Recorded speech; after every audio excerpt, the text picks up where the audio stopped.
Hello and welcome into another edition of the Final Drive here on DMVSTREAM.com. I'm your master of ceremonies, if you will, Jeremy Huber, here with you every Friday night at 10:30 p.m., usually till 11:30, but we may go a little longer than I got a jam-packed show for you. Of course, it is rainy. It is cold outside.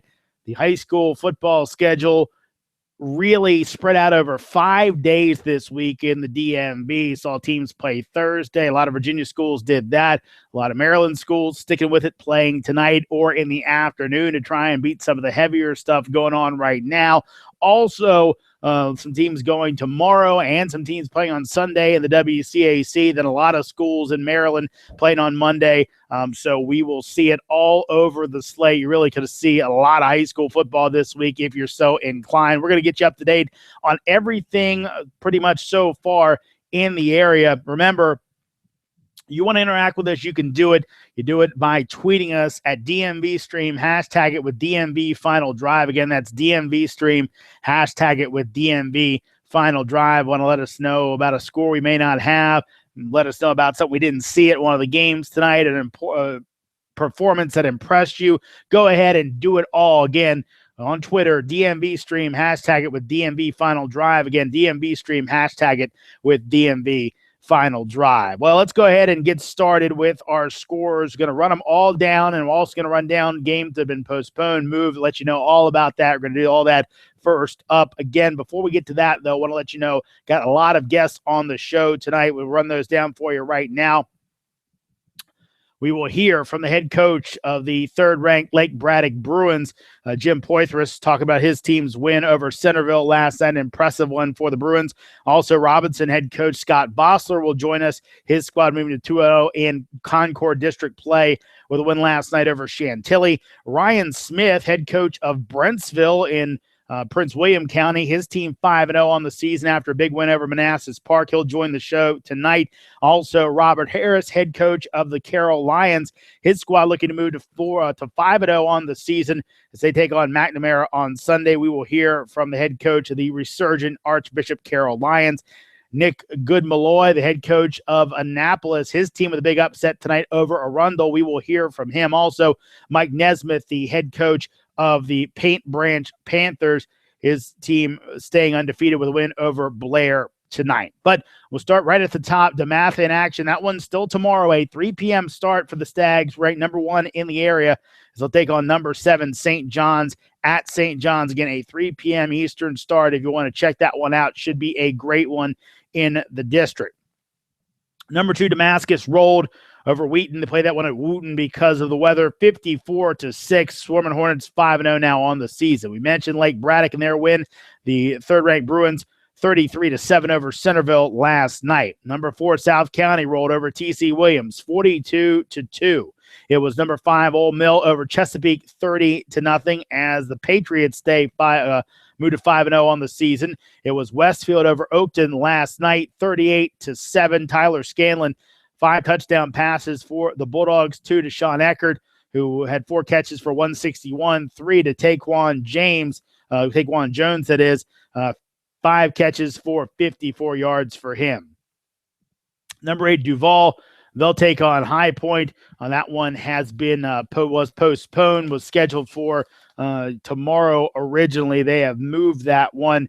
Again, Duval, have not seen any information on that one, though we will pass along if we do see it. Number 9, Wise, also had their game postponed. That will now be made up on Monday, a 6:30 p.m. start for Wise. They will play that one at Wise, though it originally was C.H. Flowers' home game. Thursday night win for number 10 Tuscarora, who routed Herndon 70-28. Number 11 Seneca Valley over Magruder 53-24 tonight. Number 12 Broad Run, they had a great bye week. Didn't have to play in the slop any of the days this week.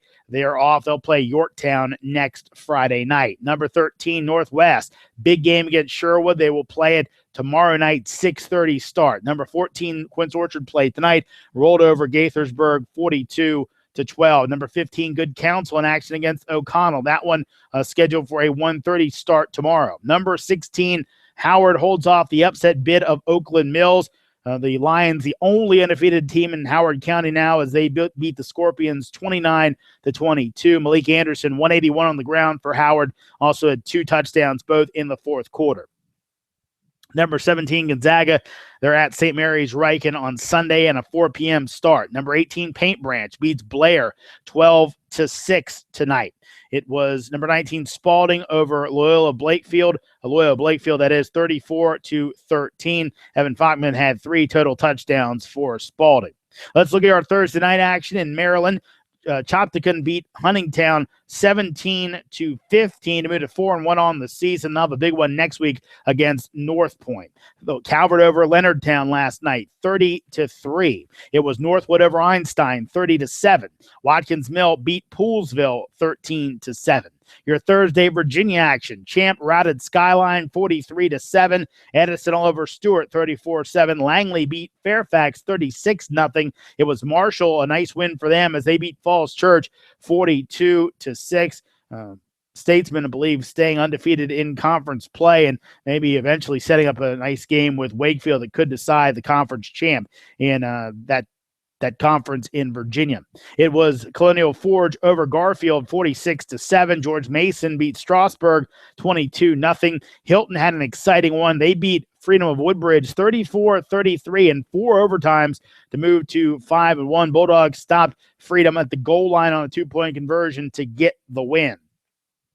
Annandale routed Jefferson 42-0. Briar Woods faced off and beat Lee 42-14. DeAndre Thomas, 3 total touchdowns for the Falcons, who get a win after reeling a bit against some very tough teams they've seen over the last first 5 weeks of the season. It was Madison over Yorktown. That one played tonight, 47-21. Madison announcing themselves as a contender in their district, along with Hayfield. Also South Lake's going to be a contender in that conference 7. Also, it was Brentsville over Manassas Park, 42-7 last night, as they their first 5-0 start since 1994. Massaponax beat Stonewall Jackson 28-7. Hayfield over McLean 43-28. Wakefield blanked Mount Vernon 45-0. North Stafford over Osborne Park 39-10. Loudoun County got their first win of the year, beating Parkview 35-25. Battlefield over Potomac of Virginia 17-7. Madison County routs winless Riverside 47-6. Robinson over Chantilly 24-14. Sean Fancha had 3 touchdowns, 119 yards rushing for the Rams of Robinson. Millbrook big over Rockridge 54-0. Stonebridge bounces back with a win over West Springfield 41-10. Josh Bierce had 28 carries for 289 yards. Stonebridge, of course, lost their quarterback Joe Thompson last week. His father and head coach Mickey Thompson not chancing it this week. Bulldogs only threw 3 passes, completed 2 of them, and actually had 77 yards and a touchdown on those 2 completions. West Potomac, they beat W.T. Woodson last night 45-26. To your action tonight, some private school action. Pilati fell to Boys Latin 29-14. Bullets had their game with Capital Christian canceled. Georgetown Prep beat Riverdale Baptist 21-7. Elsewhere, St. Paul's will play against St. Mary's of Annapolis. That'll be a Monday matchup, a 4 p.m. start for that contest. Episcopal and Collegiate, they will go ahead and play their contest. That'll be a 4 p.m. start tomorrow. Fork Union and Paul VI, they will go ahead and play their matchup tomorrow night. That will be a 7 o'clock matchup should be in Fairfax. We'll see how that one goes. I think Paul VI has turf. Maybe they'll play at a different field. In the district, it was Ballou with their Southeast Cup win over Anacostia tonight. The Knights follow up their big win over H.D. Woodson with a 12-0 shutout of Anacostia. Elsewhere, it was Bell big over Cardozo 50-8. Charles Brooks had 28 carries for 353 yards and 6 touchdowns for Bell in that contest. Elsewhere, it was Eastern rallying to beat Theodore Roosevelt 22-20. Eastern was down 20-8 in the third quarter. H.D. Woodson, they bounced back from their loss to Blue last week with a pasting of Dunbar 35-0. Charles Peeler had 3 touchdowns in that contest for H.D. Woodson. Wilson a win over Coolidge 24-8. Over in Maryland tonight, big one as it was Annapolis knocking off Arundel 30-28. Again, Annapolis scored the game winner with around 3 minutes to go, then went for 2, ended up getting it. Of course, we'll hear from Nick Good-Malloy about why his team did that in our interview with him coming up later in the show. But Annapolis, first win over Arundel in 10 years. Last time it came was back in 2005. Elsewhere, it was Atherton over Hammond 9-0. Broadneck beat Meade 27-0. Clarksburg over Wooten 20-12. Crossland and Largo had their contest postponed. They'll go ahead and play that one next on Monday, a 6:30 start in that contest. Elsewhere, it was Glen Elg over Mount Hebron 37-7. John Carroll and Severn were postponed. They'll play 3 p.m. on Monday. Kennedy and Springbrook also postponed. They'll play Saturday at 6:30 at Walter Johnson. Longreach beat Centennial 16-14. It was River Hill over Marriott's Ridge 12-6. North Point had their game postponed. They'll play at home at 6:30 start against St. Charles. Interesting, though, North Point's got that tough one coming up against Chopticum, but they went ahead. Looks like all the games in Carroll County are going to be played at North Point this weekend, but North Point takes the last one, so they will have the least amount of rest going into their next game. Severna Park over Northeast by a count of 13-2. Great Mills and Northern, they'll play on Monday. Patuxent and Lackey will play at North Point, 7:30 start tomorrow. Reservoir over Wild Lake, 12-8. Rockville and Blake will play tomorrow night at Paint Branch, 6:30 start. Glen Burnie over South River, 24-13. Thomas Stone and La Plata will play tomorrow at North Point, a 1:30 start for them. Richard Montgomery moves to 5-0 as they beat Walter Johnson tonight, 43-6. Westlake and McDonough will play 4:30 tomorrow at North Point. In Virginia, Brook Point and Patriot will play Monday at 7 p.m. Dominion with a big win tonight over Freedom of South Riding, 49-7. That one played at Parkview just down the street from Dominion. Osborne and Stafford set to play tomorrow at 1:30. Riverbend and Forest Park, they'll play at Potomac on Monday night at 7 p.m. South Lakes moved to 4-1 as they beat Washington Lee tonight, 28-2.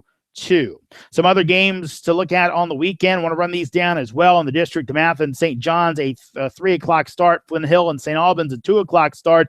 John Paul the Great and Sidwell Friends, that'll be a 2:30 start. Also be McNamara and Carroll. They're now playing on Sunday in that matchup.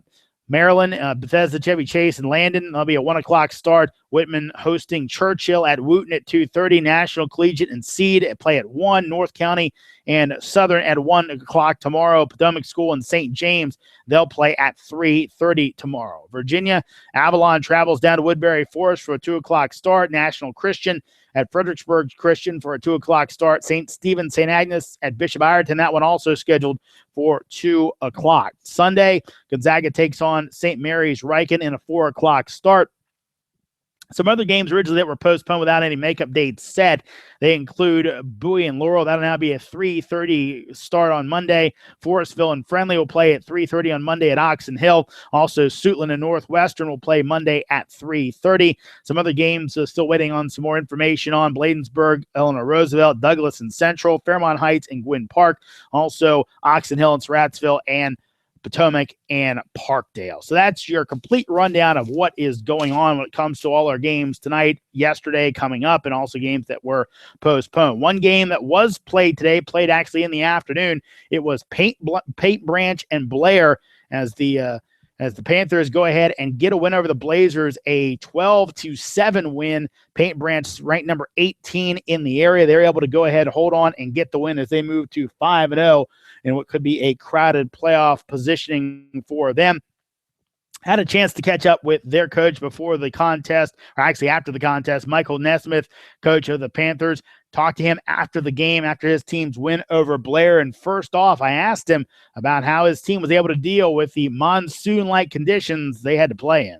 Yeah, it was definitely pretty nasty. So we tried to prepare them first over the course of the week. We were outside each of the days, and the day before, Thursday walkthrough practice, we went out in our quagmire of a practice field and really got the boys used to the slick, muddy, wet ball. Even though it wasn't going to be muddy on the field, we just wanted them to get used to the rough conditions and understand that this was what it was going to take to win. So, and we had a good practice out there. And then we told the kids to make sure they packed extra gear to change at halftime, to get dry clothes underneath, bring plenty of towels. We were running balls in every other play. So we just had all those contingency plans in place, and then we just said, let's play football also. Like, the elements can't determine the outcome of this game. We can't use it as an excuse. So I think the boys, for the most part, handled things well, but it definitely was a factor for both teams.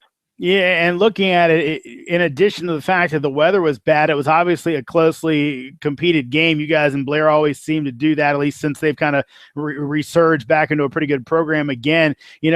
Mentally, was it kind of a strain on the guys in a sense that, they're playing in this monsoon, they're playing in a close game, or maybe did the close game help the guys maybe block that out and say, hey, we got to play a football game here? Yeah, I think it really, what ended up happening, at least on our end, is the frustration. We fought off the frustration, I should say, because we probably were 0 for, or maybe, 2 for 6 or 7 in the red zone. We literally got stopped inside the red zone 4 to 5 times in the first half alone. And so we had an opportunity to really get up and distance ourselves and get a good lead on a good Blair team, and failed to do so. So what we had to deal with at halftime was getting over that type of disappointment of, what we could have been and what the situation could have been, and the opportunities that we let slip away. We fumbled a snap at the 2 or 3 yard line, that they recovered with about 30 seconds left in the half. Just as the final straw that broke the camel's back, so to speak. So just overcoming that was the biggest thing that we had to deal with, and not allowing that to, frustrate. We knew they'd make a run, and they did in the second half, but, just finding a way to pull it out in the end was, what I was most pleased with. Anybody stand out to you in this game? I know, again, it's a 12-6 game and kind of wet conditions, but anybody kind of lead the way for your guys tonight? Really difficult to say for me personally, at the end of the game, because it's often so difficult for me to even remember who scored on one of the plays that we hit for a big gain. I had to ask the coaches what I called. I had just called it and couldn't remember what I called. So I'm not very good sometimes with some of those recall things. I do know our defense was absolutely outstanding, and was consistently stopping and made it very difficult for them for the first 2 quarters and a half. Really shut Blair down, and Blair's got a very high-powered offense, so I was very pleased, and really put us in position with short field, great field position, multiple occasions that the offense kind of was letting down and not carrying its weight. So really collectively, the defense, Gibbs 10, Jordan Hill, Jonathan Samoa, those are some of the 3 of the guys that were really dominant for us on defense, and we let the boys know at halftime it may just be one of those games where the defense has to carry us to a win. And I think they get most of the credit. Coach Nesmith, is this, in a sense, a good one for you guys? Because, one, you get the win, but it's a close one. Obviously, you played the game against Gaithersburg earlier. That was a little bit closer than expected. Your other matchups have been where you guys are putting up 45 points a game. You guys are a playoff program. You're in there seemingly all the time. You like to see a few of these games just to make sure your guys know how to play in a game like this? Well, I guess that when we're looking for the silver lining in some of these outcomes, I would definitely say that is some of the positives that we can take from the Gaithersburg game and this Blair game. But, more so, we're really disappointed about the points that we left on the field. This was very similar to the Gaithersburg game, where we had multiple opportunities in the red zone to score points and failed to do so. So as a coaching staff, starting with myself, we've got to go back and look at what are our issues, why we're not executing in the red zone the way we're capable of. Because this is the second time now where a situation where we had the opportunity to beat a team and get a significant lead on a team, and we didn't do so, and then they get confidence and pick up steam and start playing at a high level, and then you end up in a dogfight. So, if we want to be an elite team, an elite program that we think we are, we got to find a way to score in those situations. And the way that, Quince Orchard will put team down in Northwest and put these teams down when they have the opportunities. We got to make sure we capitalize on these opportunities, because eventually someone will sneak up and bite you, and well, almost did tonight. Coach, we'll wrap you up on this. When you mentioned Northwest, you mentioned Quince Orchard. You got Quince Orchard later in the season. You've got a big one against Sherwood as well, and it'll be a little more impactful for playoff positioning. Not asking you to look all the way ahead of that, but how do you see the rest of your schedule going forward? You guys sit at 5-0, obviously a place you like to be, but still a lot of work to be done before you get to the end of the season, correct? Correct. We definitely do, and that's what we're trying to focus on now, as far as making sure we're improving every week regardless of the opponent. This was our first week of practice this season, full week of practice, that I was really pleased with the focus and effort. We've had too many practices where we start off well and end poorly, or start poorly and end well, but very inconsistent. And I told them that's what's leading to some of these inconsistent performances in our play. So we have to learn how to practice better.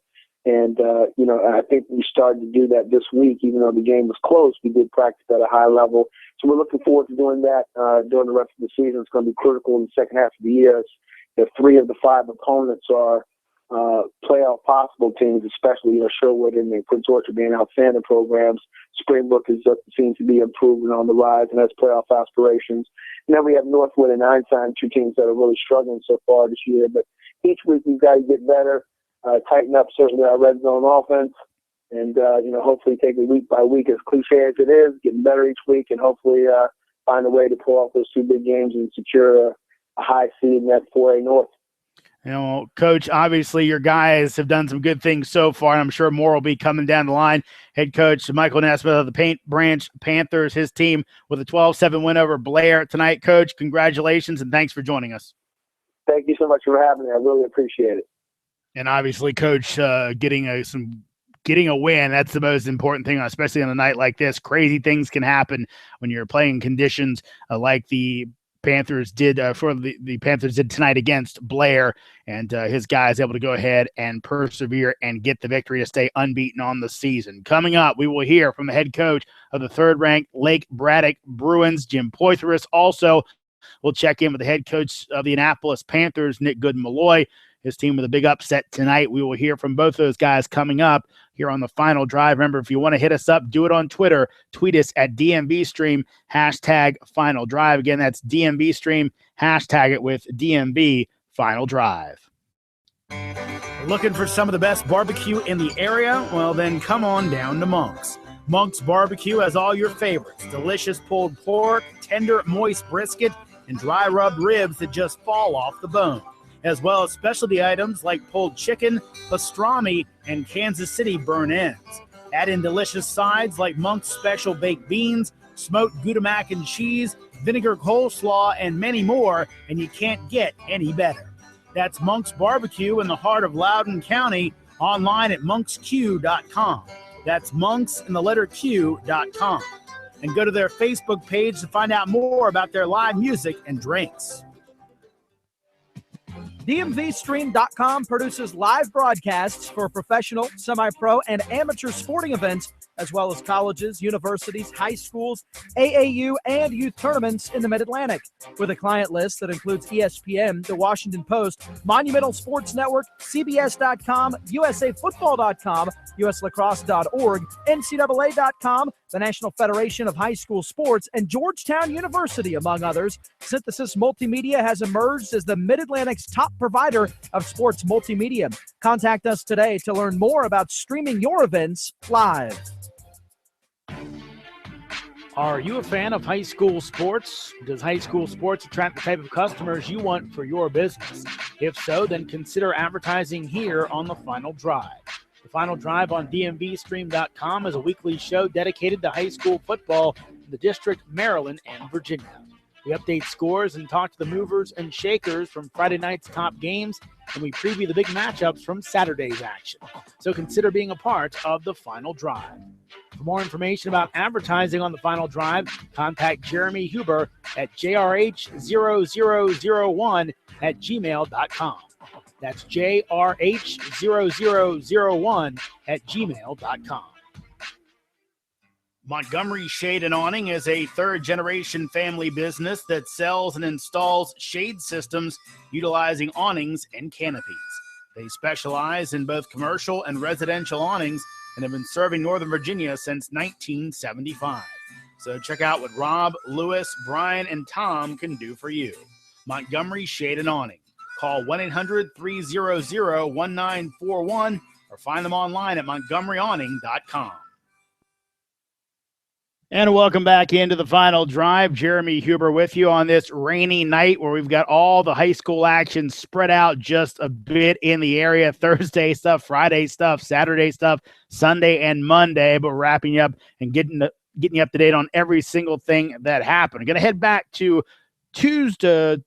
Thursday night. A lot of Virginia schools getting their games out of the way. A game that looked like it was going to be at the beginning of the season, really a powerhouse matchup. Not as much this time around as it was number 3 Lake Braddock after a couple of maybe closer than expected wins, looking strong against Centerville, handing the Wildcats their third straight loss, as the Bruins prevailed over Centerville 33-7. Had a chance to catch up with the head coach of the Bruins after the contest, their leader, Jim Poythress. Coach Poythress, obviously tonight a quality win over a quality opponent in Centerville, 33-7. What were some of the things that you guys were able to do tonight to get yourself the victory? I think that the biggest difference between two teams was our ability to make big plays tonight. And we had a 99.9-yard touchdown run from Lamont Atkins.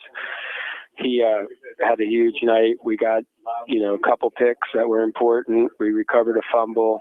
And all those things are nail in the coffin. So those things helped us.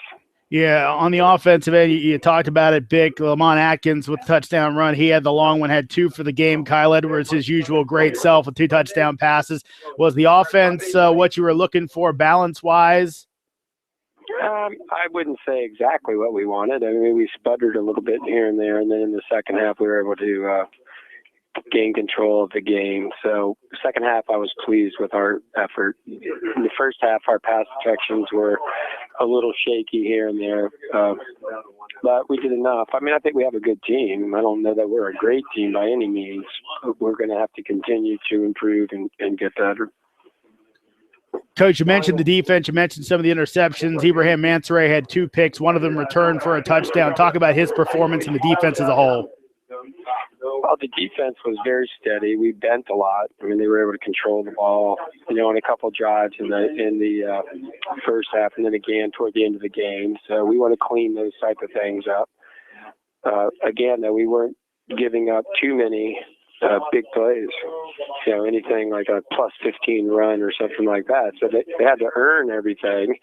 And in high school, normally when that occurs, it's going to be a drive killer. A turnover will occur or a big penalty will occur, and you can keep people off the scoreboard. So I was pleased with that. Now, Mansoure is a special type of athlete. And if you saw his score last week, it's almost freakish what he's able to do with the ball in his hand. He's quick as a snake.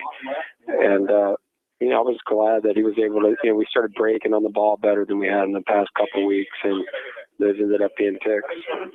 Talking to head coach Jim Poythress of Lake Braddock, his team with a nice 33-7 win over Centerville. Coach, coming to this game, and a couple questions ago, you kind of said, hey, we're a good team, maybe not a great team. I think some people saw the scores against Robinson, against West Potomac, close games there. Was tonight an issue of just playing a little bit better, getting big plays, or was it all maybe looking at Centerville, the 2-time defending or state finalists one time in the championship, and was there a little maybe more juice to this one for your guys to say, hey, let's prove what we can do? I think so. I mean, here they are. They've had a great run, and they hadn't lost anybody from our county. except for, in recent memory that I can think of. Westfield, I guess, late last year in a real close game. So for our kids, they were looking at it like we were playing the Redskins, and they came out hard and played well. Moving forward, Coach, obviously I know you coaches are always one game at a time guys, but you have TC Williams, you have WT Woodson, both kind of up-and-coming programs. You have the big one against West Springfield, then you face off of South County last game of the season. How do you like how your schedule breaks down in the sense of maybe not having too many meat grinder games back-to-back? Well, it is what it is, and we just play them as they line up, obviously. That's kind of coach speak, but I like to be tested, and I feel like, what our football team has to do, we don't want to become complacent. We don't want to feel like we've arrived. I think that's really important. The Robinson game you mentioned was 21-0, and then we let them score, like at the end of the game. Tonight, we allowed this football team to score at the end of the game. West Potomac, we gave up a big play. So we just need to become a more consistent team, and if we can do that, play the full 48 minutes, then we can, be in the conversation, I would guess, come the playoffs. But until then, we're just another decent team. Coach, wanted to ask you a little big picture question. Obviously a lot of folks talk about the old Concord District, what's Conference 5 now, but I feel like your conference, Conference 7, taking a back seat to nobody. When you talk about the fact that you guys in South County may be the two favorites, but West Potomac and West Springfield both give you guys some tough games over the last few weeks. How do you feel about this league as a whole and really the strength of it? I think there's some good quality coaching going on in our district, and I feel like there's some really special athletes right now. And the thing goes in waves, it ebbs and flows. And at the end of the day, the Concord still has the biggest schools, and they have very good coaching, and they're still that's where the most of the championships come from until somebody unseats them. But I like to see that our district is very competitive and that people are playing better, moving ahead. Well, obviously your guys are playing pretty daggone good right now, still unbeaten on the season at 5-0 after a 33-7 win over Centerville tonight. Coach Jim Poythress, congratulations. Thank you very much. I appreciate the time.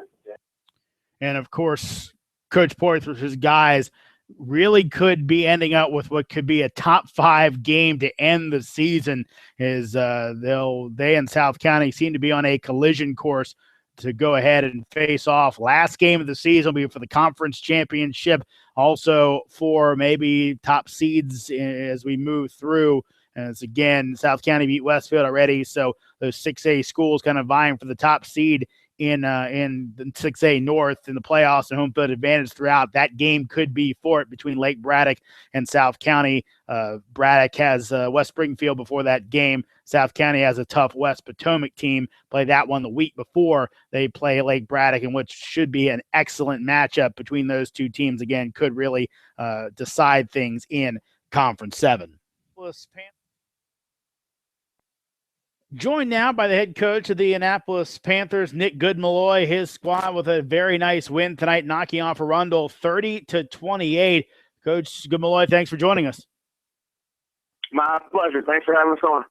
Yeah, and obviously tonight a really big-time win for your program. Again, you were the former coach or former player over at Annapolis, getting the win tonight. And first off, I'd have to look at just the stick-to-itiveness of your guys tonight. By my count, you guys were down by 2 touchdowns 3 times in the game and are able to come back.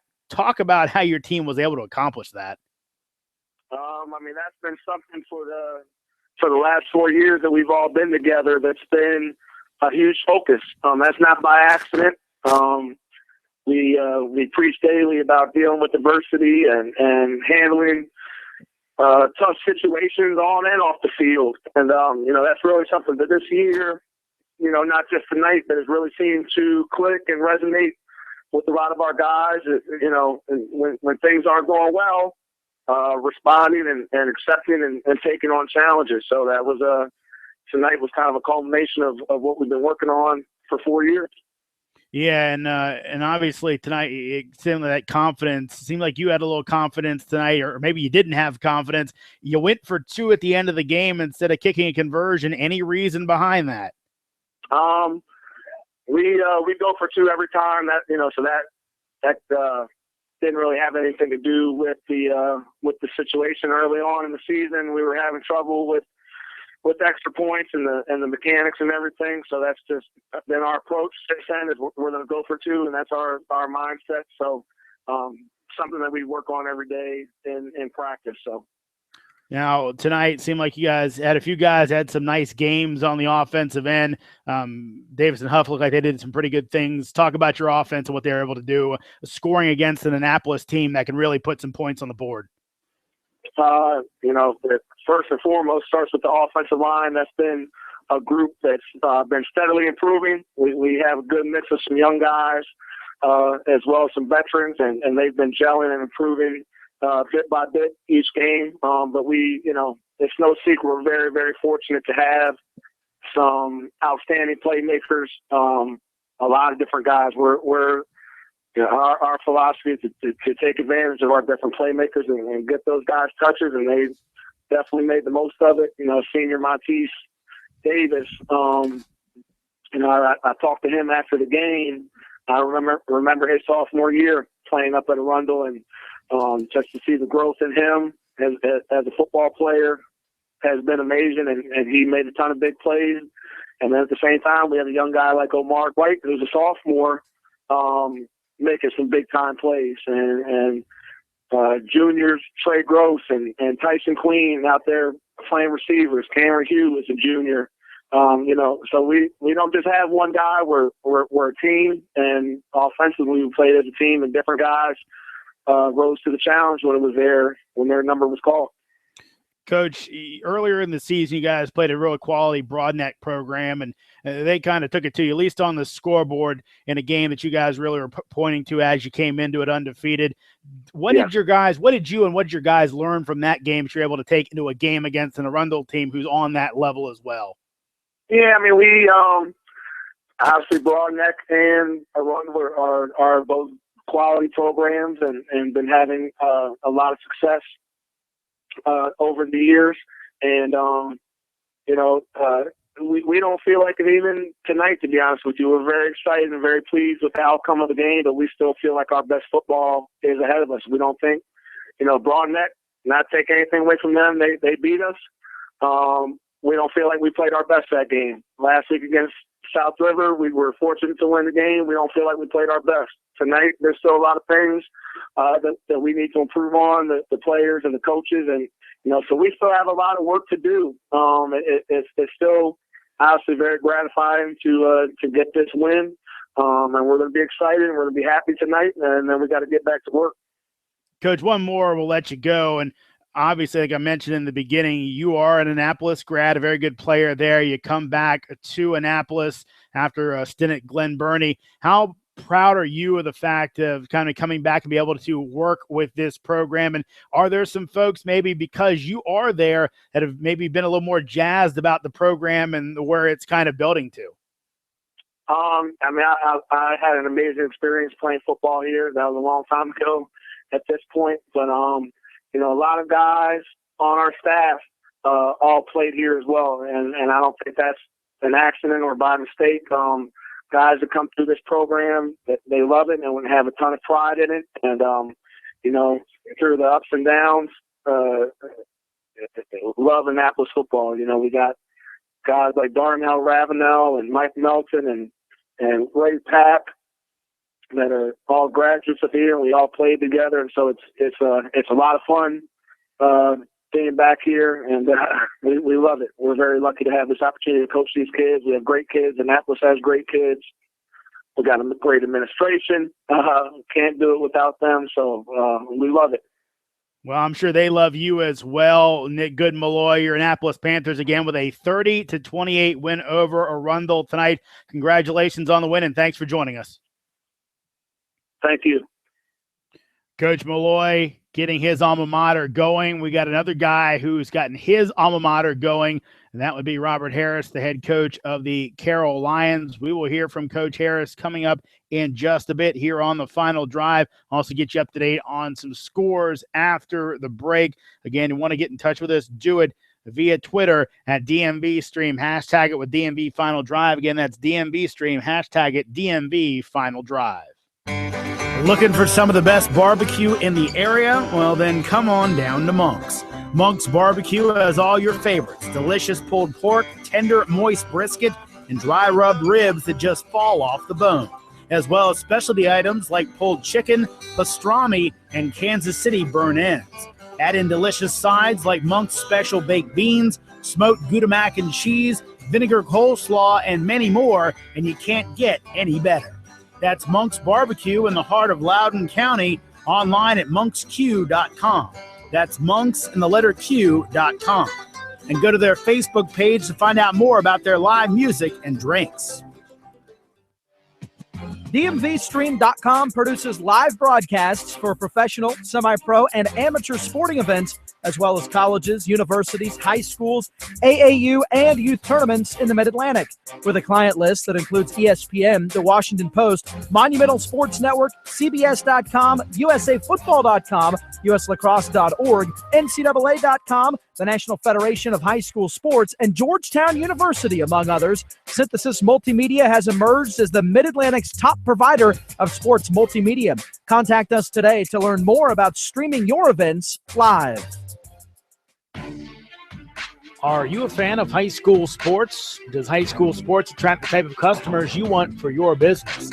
If so, then consider advertising here on The Final Drive. The Final Drive on DMVStream.com is a weekly show dedicated to high school football in the District, Maryland, and Virginia. We update scores and talk to the movers and shakers from Friday night's top games, and we preview the big matchups from Saturday's action. So consider being a part of The Final Drive. For more information about advertising on The Final Drive, contact Jeremy Huber at jrh0001@gmail.com.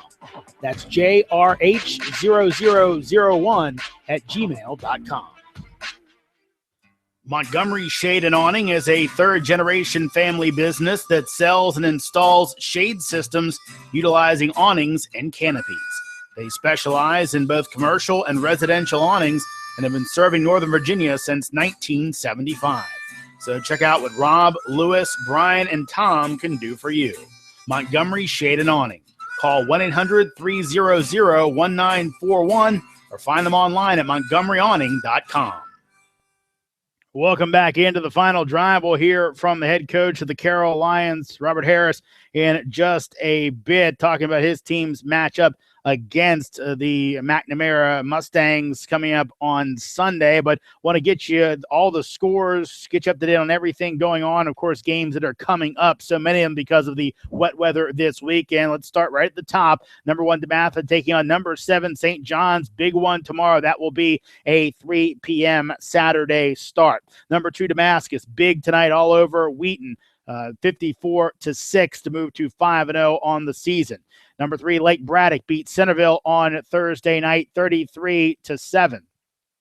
It was number 4, South County beating T.C. Williams 42-2 on Thursday night. It was number 5, Old Mill beating Chesapeake tonight 30-6 to move to 5-0. Number 6, Westfield over Oakton last night 38-7. Number 8, Duval and High Point had their game postponed. No makeup date as of yet. Number 9, Wise taking on C.H. Flowers now on Monday at 6:30 p.m. at Wise. Number 10, Tuscarora all over Herndon 70-28 on Thursday night. Number 11, Seneca Valley beat Magruder tonight 53-24. Number 12, Broad Run had a bye. They'll play Yorktown next week. Number 13, Northwest at Sherwood tomorrow night, 6:30 start. Number 14, Quince Orchard beat Gaithersburg tonight 42-12. Number 15, Good Counsel taking on O'Connell tomorrow, 1:30 scheduled start. Number 16, Howard avoids the upset. They beat number 20, Oakland Mills 29-22. Number 17, Gonzaga at St. Mary's Riken, a Sunday start, 4 p.m. for the Eagles and the Knights. Number 18, Paint Branch avoids the upset. They beat Blair 12-7. Number 19, Spalding over Loyola Blakefield 34-13.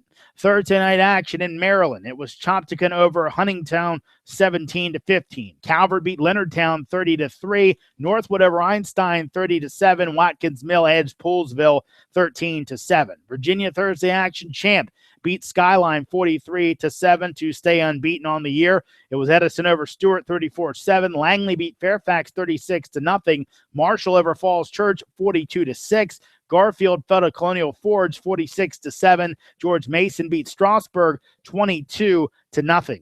Hilton over Freedom of Woodbridge 34-0. That one was in 4 overtimes. Annandale over Jefferson 42-0. It was Briar Woods over Lee 42-14.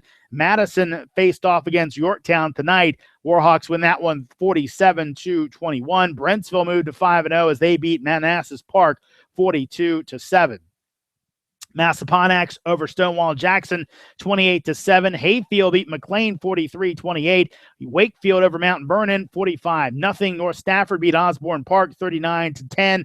Parkview fell to Loudoun County 35-25. Battlefield over Potomac 17-7. Madison County routed Riverside 47-6. Robinson over Chantilly 24-14. Millbrook, they beat Rockridge 54-0. It was Stonebridge over West Springfield 41-10. West Potomac beat W.T. Woodson 45-26. On Friday night action, it was Pilati falling to Boys Latin 29-14. Bullis and Capital Christian had their game canceled. Georgetown Prep beat Riverdale Baptist 21-7. St. Paul's and St. Mary's of Annapolis, they'll now play on Monday at 4. Collegiate and Episcopal will play tomorrow at 4. Fork Union and Paul VI will play on Saturday at 7. In the district tonight, it was Ballou over Anacostia 12-0. Bell beat Cardozo 50-8. It was Eastern edging Theodore Roosevelt 22-20. HD Woodson over Dunbar 35-0. It was Wilson over Coolidge 24-8. In Maryland tonight, Annapolis edges Arundel 30-28, coming back from 3 2-touchdown deficits to do it. Atherton over Hammond 9-0. Broadneck beat Meade 27-0. It was Clarksburg over Wooten 20-12. Crossland and Largo will face off on Monday. It was Glenelg over Mount Hebron 37-7. Severn School and John Carroll will play at 3 p.m. on Monday. Kennedy and Springbrook, a 6:30 start on Saturday at Walter Johnson. Longreach over Centennial 16-14. River Hill, they beat Marriott's Ridge 12-6. North Point and St. Charles will play Monday at 6:30 p.m. at North Point. Severna Park over Northeast 13-2. It was Great Mills and Northern. They had their game postponed until Monday. Patuxent and Lackey, they'll play tomorrow 7:30 at North Point. Reservoir over Wild Lake 12-8 tonight. Rockville and Blake will play tomorrow night at 6:30 at Paint Branch. Glen Burnie and will beat South River tonight 24-13. Thomas Stone will play tomorrow 1:30 start at North Point. Richard Montgomery 5-0 on the season as they beat Walter Johnson 43-6. Westlake and McDonough, they will play tomorrow 4:30 on Saturday at North Point.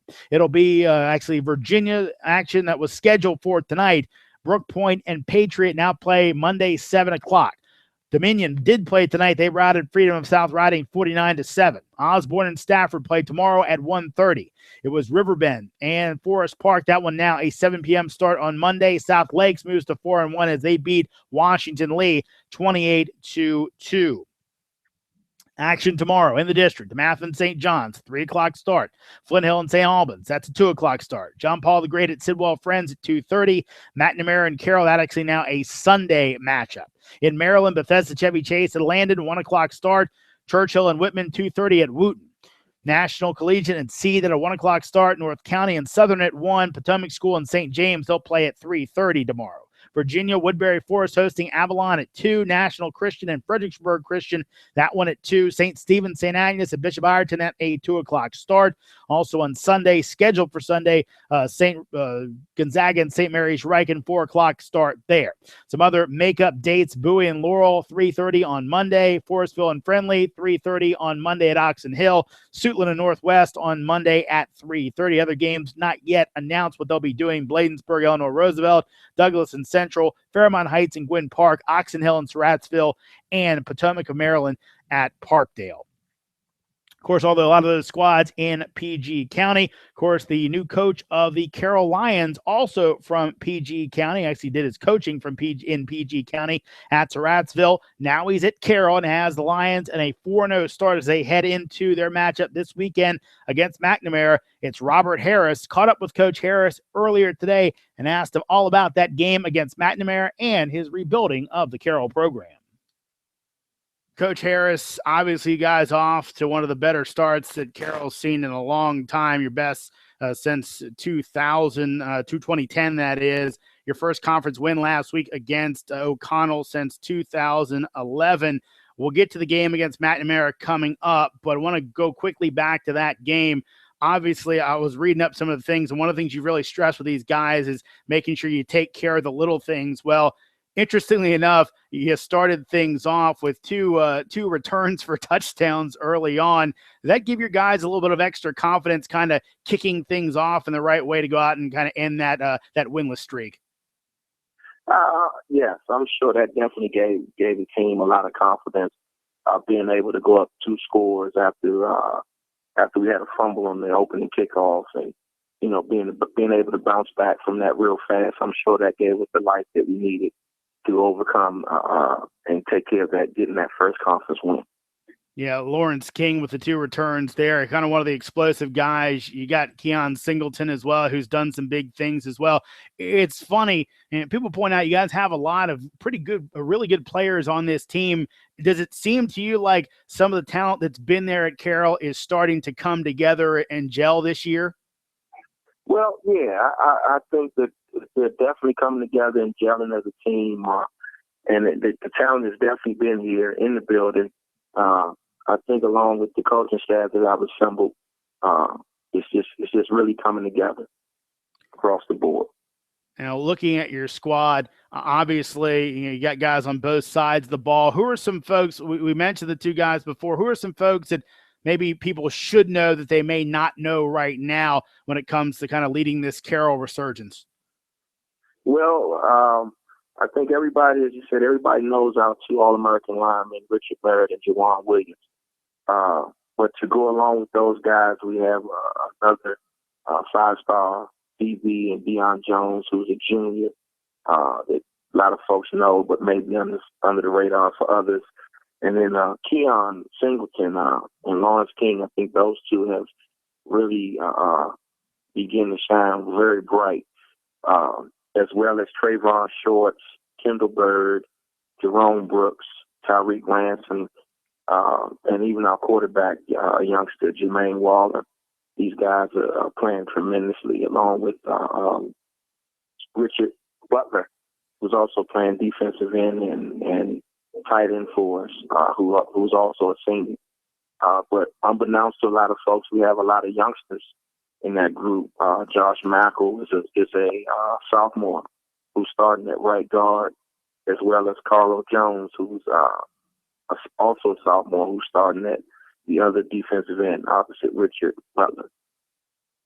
Coach, moving on to this weekend's game, it has been moved over to Sunday to kind of get away from all the wet weather in the area.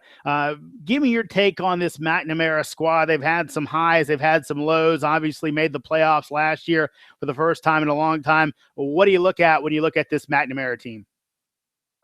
They're a great team. They're a great coach team. Coach Gruganis was the recruiting coordinator for this area and recruiter for this area when he was at Hampton, and I respect him and his staff very much. And when you have a quarterback of the stature in which they have, who's all met, coming off an all met year, you expect the best out of this team. And they're a great coach team, great group of kids, and we expect it to be a great game. I know that one thing they've done in their wins, the good win they had against Riverdale Baptist, kind of wore them down with the kind of warp speed attack they like to go at. Any concern on your end? I know your guys' numbers, maybe not what you would ideally like eventually with the program, but any concern in that area of not playing their pace? You guys fine playing at that pace as long as you keep scoring? Well, at the end of the day, you just have to line up and play the team you face, and you try to prepare your team for what you suspect that they will do. Who knows? They may come out and do something different. But we kind of prepare for that pace, and we try to make sure we condition the kids and make sure we work them hard enough that no pace is really an obstacle for us. So, we just hope that our conditioning will hold up once the battle begins. Talking to Robert Harris, the head coach of the Carroll Lions, his squad, a 4-0 start, best start since 2010. They looked to make it 5-0 this weekend against McNamara. Coach, you're in the position of coaching your alma mater. You graduated from Carroll in 1991. I believe, if my numbers are correct, you were on the last Carroll team to win a WCAC championship, correct? I think the last team was 93. Some of those guys were my teammates. I had actually graduated from in the last championship, but yes, those were definitely the glory years. And I would assume from the fact that, Carroll does have such a rich history, are you starting to hear from a lot of the Carroll alums, wishing and saying, hey, go get him, coach, especially being the fact the team's getting better and one of their own's coaching the squad? Yes, definitely. Definitely. We've heard from several guys, the likes of Marvin Graves, Lawrence Moulton, Troy Stewart, Coach Willie Stewart's son, who was a teammate of mine, Dwayne Foster. The list just goes on and on. Clement Stokes, several guys that played here, and we have a few guys on the staff that were a part of that. So definitely the alums have reached out in a big way. Even the guys from the '80s, Tim Breslin, Tom Clean, Kenny Lucas, Pat O'Brien. I mean, the names go on and on. And we're just glad to have those guys feeling that sense of Carroll pride as well, because it's filtering over into the kids of this generation. Coach, one of the reasons Carroll said they hired you, at least in interviews, was the fact that you knew this program because you were a part of it before and you knew some of the challenges and some of the good things about the program. On the flip side, though, you jumped into this job from Surrattsville where you're very successful, but was 1A football. What was it like transitioning for you going from that level in Maryland, making the jump into the WCAC, where some people say, hey, this is the best football conference in the area and maybe one of the best in the entire nation? Well, I definitely say that the WCAC is definitely one of the best conferences in the country, but I also have to tip my hat to those guys in the 1A and the 4A, the 3A, the 2A. There's some great coaching going on in this area. And I think that's what it's all about. It's just that the great coaching is recognized no matter where you are, no matter what athletes you have. You have to develop kids. You have to train and teach kids to grow as an athlete. And so that's the biggest piece.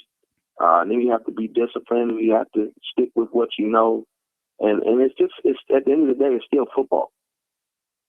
Coach, one last one before we let you get out of here. What are the goals for this Carroll program now, and what are the goals moving forward in your tenure? The goals right now are to just keep getting better. That's the number one goal. That's been our mantra all season long, from the time we took the job and began in the weight room, the all-season conditioning. Every day, the goal was, when we broke as a team, was to make sure we broke and we said we wanted to get better. That's what we broke with. That was our chant, and we're going to stick to that. And we feel like every week is a week that we have to get better. Every day is a day that we have to get better, and every minute is a minute that we have to get better. The next minute has to be better than the one before. Well, Robert Harris, obviously your guys are getting better. 4-0 on the season, looking to make it 5-0 against McNamara this weekend. Robert Harris, coach of the Carroll Lions, thanks so much for joining us. All right, thank you. And Coach, again, it should be a big one for them. I believe it's their homecoming game. They did move it, so hopefully that'll be the break in the weather on Sunday that they're kind of expecting. Hopefully, at least, they'll get a good weather there for a nice turnout, and hopefully give a win against McNamara. Of course, McNamara could use the win there as well, but Carroll looking to build some momentum under Robert Harris, who's doing some pretty good things over there in D.C. Well, we're going to go ahead and take one more break. We're going to have to do some overtime, folks. We still got two more folks to talk to. That'd be the head coach of the Robinson Rams, Scott Bossler, also the head coach of the Brentsville Tigers, who will hear from their coach, Ryan Kelly, coming up in just Ryan Smith, in just a bit. So all that coming up here on the final drive. Remember, want to get to us, do it at DMV Stream. Hashtag it with DMV Final Drive. Again, that's DMV Stream. Hashtag it with DMV Final Drive. More of the final drive coming up right after this. Looking for some of the best barbecue in the area? Well, then come on down to Monk's. Monk's Barbecue has all your favorites. Delicious pulled pork, tender, moist brisket, and dry rubbed ribs that just fall off the bone, as well as specialty items like pulled chicken, pastrami, and Kansas City burnt ends. Add in delicious sides like Monk's special baked beans, smoked Gouda mac and cheese, vinegar coleslaw, and many more, and you can't get any better. That's Monk's Barbecue in the heart of Loudoun County, online at monksq.com. That's monks and the letter Q.com. And go to their Facebook page to find out more about their live music and drinks.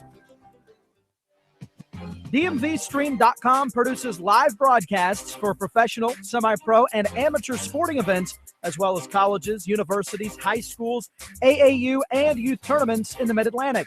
With a client list that includes ESPN, The Washington Post, Monumental Sports Network, CBS.com, USAFootball.com, USLacrosse.org, NCAA.com, the National Federation of High School Sports, and Georgetown University, among others, Synthesis Multimedia has emerged as the Mid-Atlantic's top provider of sports multimedia. Contact us today to learn more about streaming your events live.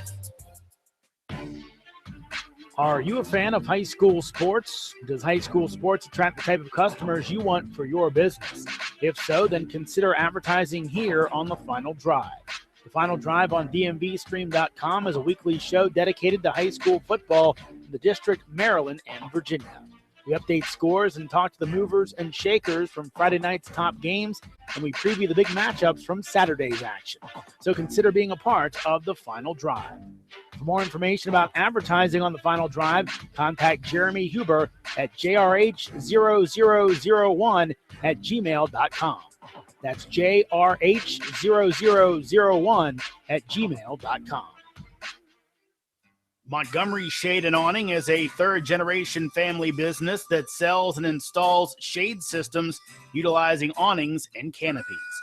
They specialize in both commercial and residential awnings and have been serving Northern Virginia since 1975. So check out what Rob, Lewis, Brian, and Tom can do for you. Montgomery Shade and Awning. Call 1-800-300-1941 or find them online at montgomeryawning.com. Welcome back into the Final Drive. We are officially in overtime here on the Final Drive. So jam-packed, kind of had so many folks we talked to us over the last few days. So we want to make sure we got them all in for you on the show tonight. The Robinson Rams with a nice win as they beat Chantilly last night, 24-14, to move to 2-0 in conference play in the always rugged Conference 5 or Concord District, depending on how you kind of approach things there. Had a chance to catch up with their head coach, Scott Bossler, head coach of the Rams, after the matchup last night and that win over Chantilly. Scott, obviously your team with a nice win tonight over a conference rival in Chantilly. One thing that stood out to me was you guys give up a touchdown in the first quarter, then kind of stone them the rest of the game. How was your defense able to do it? You know, we really focused on being able to shut down their running game the best we could. We thought if we could make them, a serious one-dimensional team, that we'd have a shot at just kind of overwhelming them with numbers in the secondary. And that's kind of how it went. We were stuffing them up on the run. They had second and third and longs, and then we could play coverage and kind of dictate to them, and that kind of gave us some success. Obviously, it worked out well for you. On the offensive side, Sean Foncha had another big game with 3 touchdowns. Talk about him and how you liked your running game tonight. We'll see the film tonight. I don't think we blocked overly well. We did at times. Sean ran hard. I think all our backs ran hard when they got chances, but I don't think we particularly were blasting holes through them. Our defense did a great job, and special teams did a great job of giving us the ball in good field position. And when we get it in 4-down territory, we don't have to be that great. We can get 2.5 yards of play and move the chains. So some of that happened because of field position. It's funny, Coach. You guys run the wing tee offense. Centerville runs it as well. You don't see it as much. I actually played in it when I was in high school. I really liked it. Is there a sense when you guys run that offense of having the confidence to say, hey, we're going to be able to grind things out and be able to get yardage when we need it? Yeah, I think, our kids believe in it. Our staff believes in it. Kind of permeates our whole program in that we, know that we're going to shorten the game and we're going to take possessions away from people, and that's going to, in turn, probably make them a little more greedy on offense. But it affects everything we do off-season wise and going forward. That that's going to be our style, and we think we're a lot different than most offenses that people see. Just our style of blocking, how we attack people. It shocks people usually early on.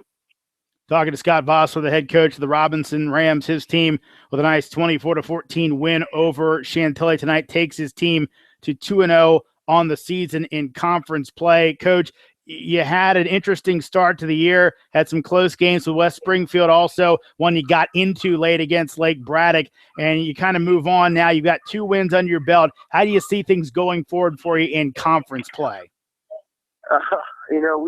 Our entire schedule is a war. We know every week's going to be a challenge. You think we just got done playing Lake Braddock, Oakton, Chantilly. You think you got a break coming, but our next 2 are Stonebridge, Westfield.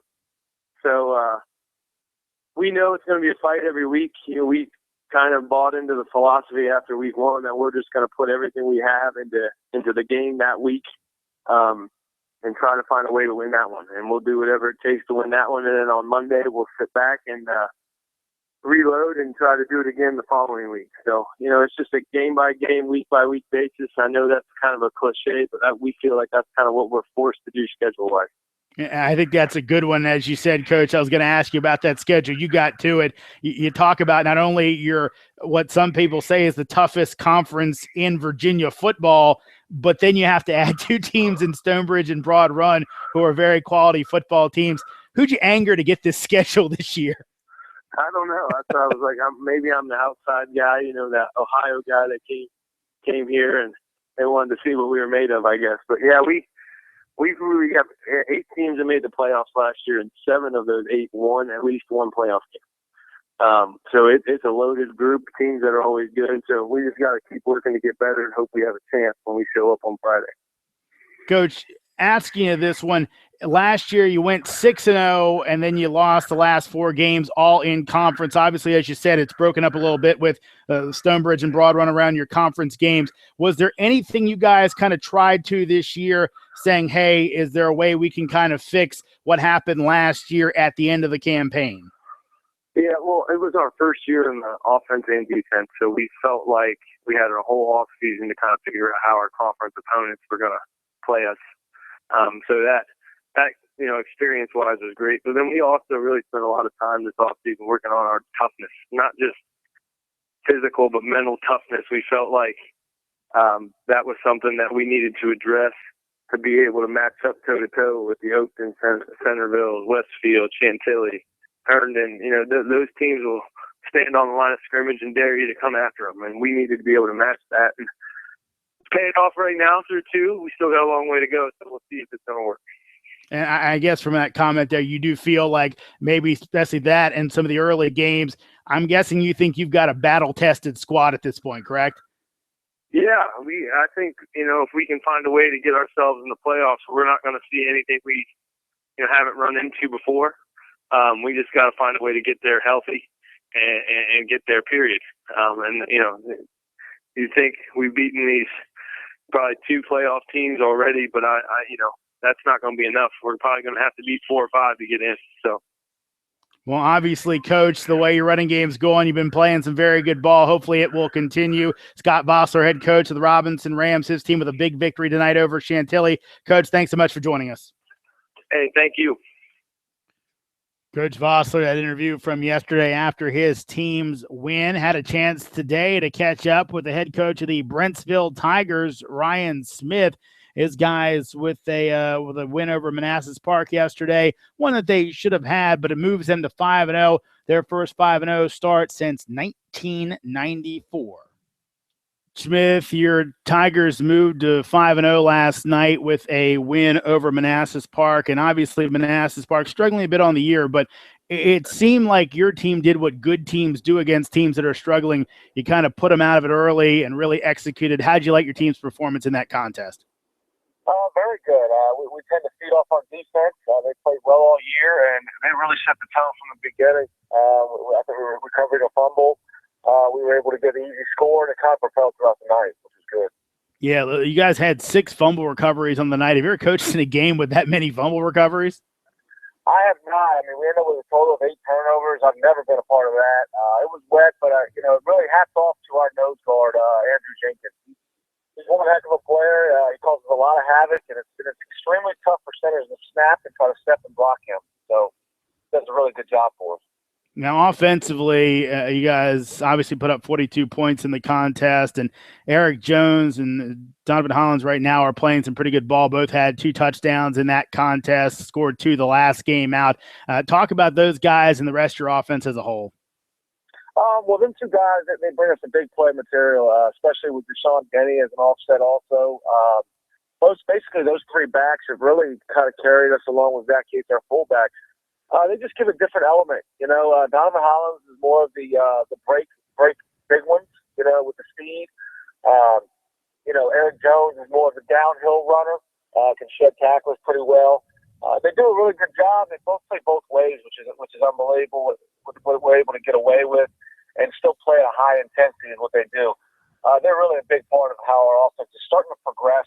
We started off slow at the beginning of the year, but I think right now we got the pieces right where we want them, especially with Deshaun Denny mixing in with that, which is good. You talked about Jones playing both way. He had an interception last night, had an interception last week. I believe Adam Kaiser also had 2 interceptions last night, had 3 in 2 games. Talk about you guys forcing turnovers on the defensive end and the defense as a whole.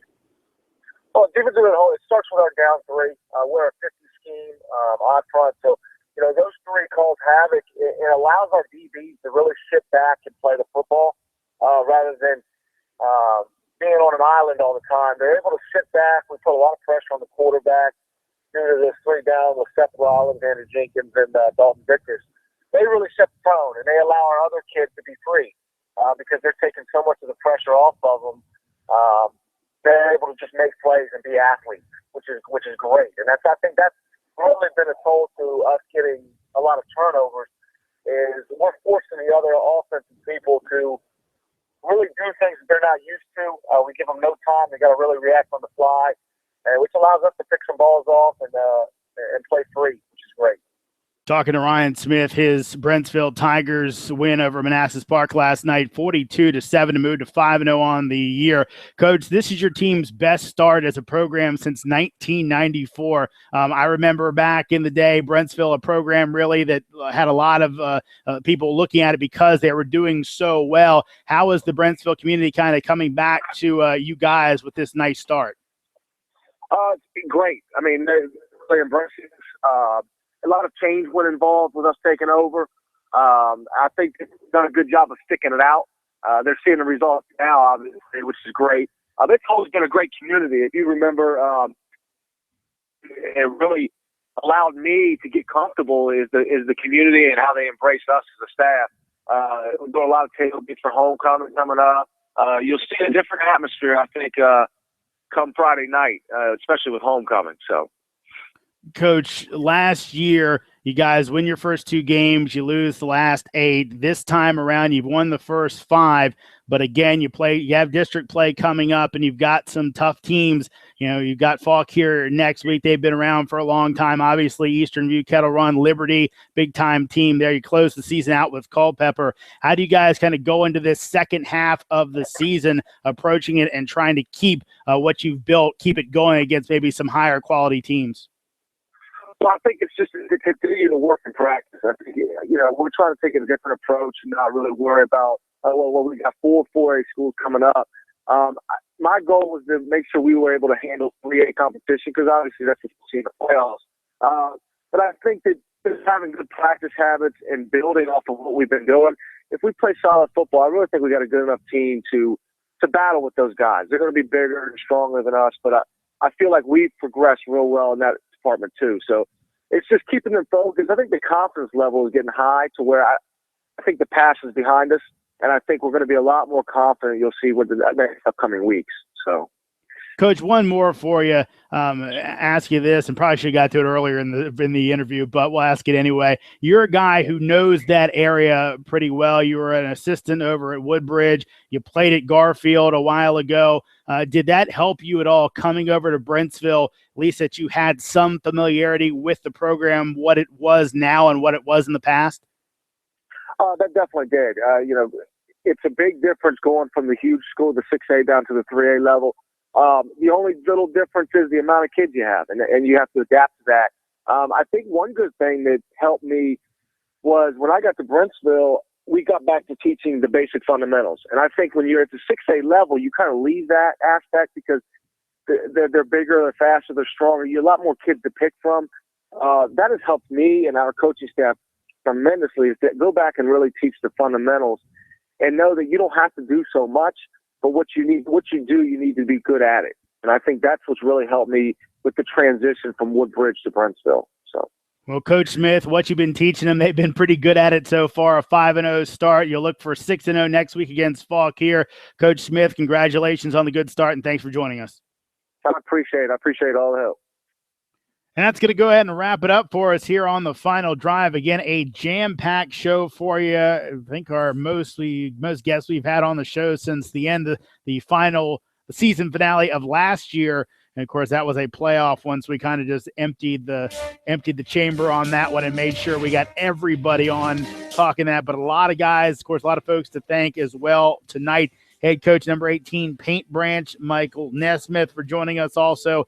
Number 3, Lake Braddock. Their head coach, Jim Poitras, joined us on the show. Annapolis head coach Nick Good-Malloy joined us, talking about his team's big upset of Arundel tonight. Also, Carroll head coach Robert Harris talked about his team's matchup with McNamara on Sunday. Also, in this last segment, Robinson head coach Scott Bossler and Brentsville head coach Ryan Smith. Again, that's going to do it for us on the final drive. Remember, any feedback you want to give us, go ahead. We'd love to have it. Do it on Twitter at DMVStream. Hashtag it with DMV Final Drive. Again, that's DMVStream. Hashtag it with DMV Final Drive. Tune us in next week, folks. We wrap up DMV football every Friday night starting at 10:30 here on the Final Drive. For everyone that's helped bring you this broadcast, I'm Jeremy Huber. Good night, and we'll see you next week.